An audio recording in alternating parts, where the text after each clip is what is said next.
പക്ഷെ അവൻ്റെ ഉള്ളിൽ കടന്നുകൂടിയ ഇതുപോലെ ഈ നെഗറ്റീവ് ലഹരി എന്ന് പറഞ്ഞ MDMA കഞ്ചാവോ എന്തൊക്കെയാണ് അദ്ദേഹത്തെ ഒരു ആനയെ പോലെ ഈ കാട്ടുമൃഗത്തെ പോലെ ആക്കിക്കളഞ്ഞത് എന്നുള്ള കാര്യം നമ്മുടെ നേർസാക്ഷ്യമായ നേർക്കാഴ്ചയെ നമ്മുടെ മുന്നിൽ നിൽക്കുകയാണ്. അപ്പോൾ അതിൽ നിന്നും മാറാനാണ് ഇപ്പം ഇവിടെ നിങ്ങൾ ഈ താളം കലാസാംസ്കാരിക വേദിയിൽ ഇവിടെ പോലീസ് വനിതാ പോലീസുകാരും ഞങ്ങളെപ്പോലുള്ള പോലീസുകാർ പോലീസുകാരെല്ലാം കൂടിയാൽ ഈ സമൂഹത്തെ രക്ഷിക്കാൻ പറ്റത്തില്ലേ? പറ്റുമോ? ഒന്ന് ഉറക്കം പറയാമോ ചേച്ചി? പറ്റും. സമൂഹത്തെ രക്ഷപ്പെടുത്താൻ നമ്മുടെ സഹോദരനെ രക്ഷപ്പെടുത്താൻ പറ്റും, അടിമപ്പെട്ട ആൾക്കാരെ രക്ഷപ്പെടുത്താൻ പറ്റും, മറ്റെവിടെയെങ്കിലും ഡിഗ്രീഷനുകളെ സഹായിക്കാൻ പറ്റും. ഇല്ലെങ്കിൽ ലഹരിയിൽ നിന്നും മാറി നിൽക്കാൻ ലഹരിയിൽ നിന്നും അടിമപ്പെട്ട് ഇങ്ങനെ പ്രശ്നം ഉണ്ടാക്കുന്നത് രക്ഷിക്കാൻ പറ്റും അല്ലേ? ശരി, ഓക്കെ. നിങ്ങളതിൽ ചോദിക്കാനുള്ള കാരണം അത് വെറും വിദ്യാധാരണയാണ്. വേറെ ഒരുത്തരെ രക്ഷിക്കാൻ പറ്റും എന്നുള്ളത് നമ്മുടെ വിദ്യാധാരണയാണ്. നമുക്ക് ചുമ്മാ പറയാം ഇവിടെ നിന്ന്. ഇപ്പം ഞാനിവിടെ നിന്ന് പറഞ്ഞിട്ട് നിങ്ങളെ രക്ഷപ്പെടുത്താൻ എനിക്ക് പറ്റും 100% ഞാൻ പറയാം. ഞാൻ എന്തൊക്കെ പറഞ്ഞാൽ നിങ്ങൾ ഓർമ്മിക്കുക. പോലീസുകാരൻ വന്നിട്ട് വന്നിട്ട് എന്നാ പറയാനല്ല അങ്ങനെ അടിക്കാതെ ഇന്നലെ എഴുതിയാൽ പറഞ്ഞു ഞങ്ങൾ വൈകിട്ട് പാട്ടുപരിപാടി വെച്ചായിരുന്നു. അപ്പോൾ അവർ നമ്മുടെ പുതുപ്പരിയാർത്ത പ്രായമുള്ള നാടിയൊക്കെ വെച്ച് ഞങ്ങൾക്ക് പാട് പാടുന്ന ആൾക്കാരെ സാറിഞ്ഞു ഞാൻ പറഞ്ഞു കുട്ടി മരിക്കുന്നുണ്ട് നമുക്ക് ഇപ്പം തന്നെ കൊണ്ടുതരാം. ഇപ്പോൾ ഉണ്ടെന്നല്ല 4 മണി കഴിഞ്ഞൂടാ പഠിപ്പിക്കട്ടെ. എൻ്റെ വിശ്വാസമാണ് പറയുന്നത്. ഞാൻ നിങ്ങളെല്ലാം കൂട്ടി ചെയ്യുന്ന ഈ ഗതിയൊക്കെ നടത്തിക്കളയാം അല്ലെങ്കിൽ രക്ഷിച്ചേക്കാന്ന് പറഞ്ഞാൽ ഒരു നടപടിയില്ല. പക്ഷേ എനിക്ക് രക്ഷപ്പെടാൻ പറ്റും. ഞാനീ പറഞ്ഞ മൊബൈൽ ചാർജ് ചെയ്ത് വെച്ച് കഴിഞ്ഞാൽ 1 ദിവസം 2 ദിവസം ചാർജ് ചെയ്യും. നിങ്ങളോട് ഈ വർത്തമാനം ഞാൻ പറയുന്നുണ്ടെങ്കിൽ ഞാൻ ഈ നിമിഷം തൊട്ട് 1 ദിവസം 2 ദിവസം ജീവിച്ചിരിക്കുകയാണെങ്കിൽ ആ സമയം വരെ എനിക്ക് MDMA കഞ്ചാവ് ഉപയോഗിക്കാൻ എനിക്ക് പറ്റും. ദിവസം രക്ഷപ്പെടാതിരിക്കുമോ ഞാൻ പറയുന്നു. ഇപ്പം ഹോമസാക്ഷികളൊക്കെ കൂടി എന്ന് പറയുന്നത് യേശു വരുന്നു രക്ഷപ്പെടുന്നു എന്നൊക്കെ പറഞ്ഞാൽ അദ്ദേഹം രക്ഷപ്പെട്ടായിരിക്കുന്നത്. അദ്ദേഹം പറയുമ്പോൾ മദ്യപിച്ചിട്ടില്ല. ആ പറയുന്ന ആൾ യേശുവിനെ കുറിച്ച് പറയുന്നില്ല, അയ്യപ്പനെ കുറിച്ച് പറയുന്ന അള്ളാഹുവിനെ കുറിച്ച് പറയുന്ന ആള് അയാൾ മദ്യപിച്ചിട്ടോ അയാൾ പറയുമ്പോൾ അയാൾ അന്നത്തെ ദിവസം മറ്റു ലഹരിക്ക് അടിമപ്പെടാതെ ഈശ്വര വിശ്വാസത്തിന് കളിക്കളങ്ങളെല്ലാം നിർജീവമായി കിടക്കുന്ന ഒരു അവസ്ഥയാണ്. നമ്മുടെ കളിക്കളങ്ങൾ ഉണരണം, വായനശാലകൾ ഉണരണം, നല്ല ചിന്തകൾ ഉണ്ടാവണം, നല്ല ചർച്ചകൾ നടക്കണം അല്ലേ? നമ്മുടെ ഒരുപാട് വാഗ്വാദങ്ങളും ആരോഗ്യകരമായ ഒരുപാട് സംഭാഷണങ്ങളും ഇതെല്ലാം നടത്തിയ ആൾക്കാരാണ്. പക്ഷെ കുട്ടികൾക്കിടയിലേക്ക് ഇത്തരം ചർച്ചകൾ കടന്നു വരണം. നമ്മൾ നോക്കിയാൽ അറിയാം ചെറുപ്പക്കാരൊക്കെ എവിടെ പോയി എന്ന് നമ്മൾ ഓർക്കും.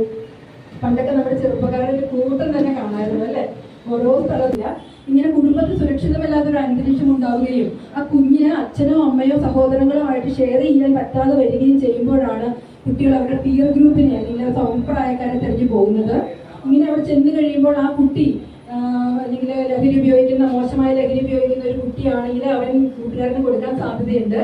ഇത്തരം കുട്ടികൾ അത് മേടിച്ച് ഉപയോഗിക്കാനുള്ള സാധ്യതയുമുണ്ട്. അവൻ പറയുന്നതിനെ അവൻ വേദവാക്യമായിട്ട് കാണുകയും ആ കുട്ടി അത് ഉപയോഗിക്കുകയും ചെയ്യും. പെൺകുട്ടികളുടെ കാര്യവും ലഹരി ഉപയോഗത്തിലെ പെൺകുട്ടികൾ ഒപ്പത്തിനൊപ്പം ഉണ്ട്. പെൺകുട്ടികൾ നമ്മൾ ആൺകുട്ടിയാണെങ്കിലും പെൺകുട്ടിയാണെങ്കിലും വീട്ടിൽ നിന്ന് പോകുമ്പോൾ സ്കൂളിൽ എത്തുന്നുണ്ടോ എന്നുള്ള അന്വേഷിക്കാനുള്ള ഉത്തരവാദിത്തം പാരൻസിന് തന്നെയാണ്, ടീച്ചേഴ്സിന് മാത്രമല്ല. അപ്പോൾ ഏറ്റവും കൂടുതൽ റെസ്പോൺസിബിലിറ്റി കാണിക്കേണ്ടതും മാതാപിതാക്കളാണ്. ഒരു പാരൻസ് മീറ്റിങ്ങിന് വിളിച്ചാൽ പോലും അച്ഛനും അമ്മയും ഒന്നിച്ചു പോകാനുള്ളൊരു മര്യാദ പോലും നമ്മൾ കാണിക്കാറില്ല. ഒരു ചടങ്ങിന് വേണ്ടിയിട്ട് അച്ഛനോ അമ്മയോ ആരെങ്കിലും അവിടെ ചെല്ലും, ഒരു ചടങ്ങായിട്ട് അത് കഴിഞ്ഞു കൂടും, അല്ലെങ്കിൽ മൊബൈലിൽ നോക്കിക്കൊണ്ടിരിക്കും. അവിടെ എന്താണ് സംസാരിക്കുന്നത് എന്ന് ശ്രദ്ധിക്കാനുള്ള ഒരു താല്പര്യം പോലും ഉണ്ടാവുകയില്ല.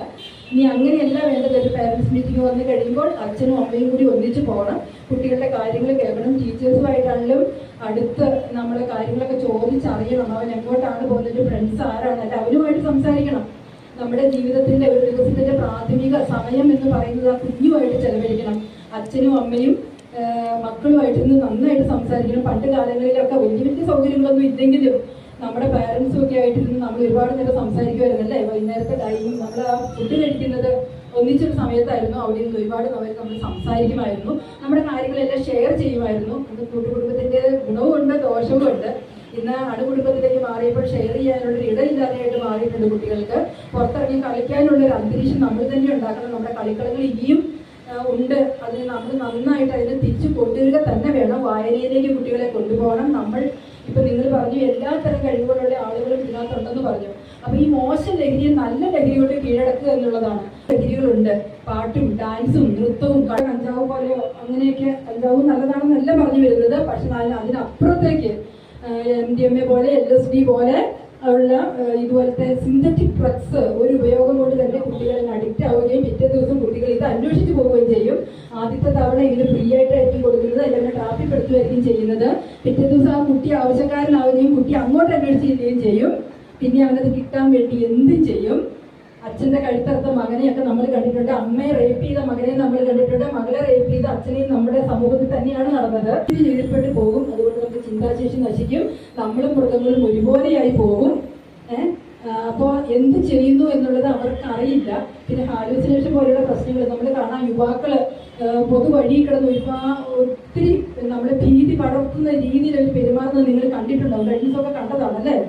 അപ്പോൾ കുട്ടികൾ എന്താ ചെയ്യുന്നതെന്ന് അവർക്ക് അറിയില്ല. പെൺകുട്ടികള് ആൺകുട്ടികളായാലും സെക്ഷൽ റിലേഷനിലേക്ക് പോകുന്നുണ്ട്. അത് എയ്ഡ്സ് പോലുള്ള മാരക രോഗങ്ങൾ പകർത്തുന്നുണ്ട്. അതും കൂടാതെ എയ്ഡ്സ് മാത്രമല്ല, ഇത് സെക്ഷൽ റിലേഷൻ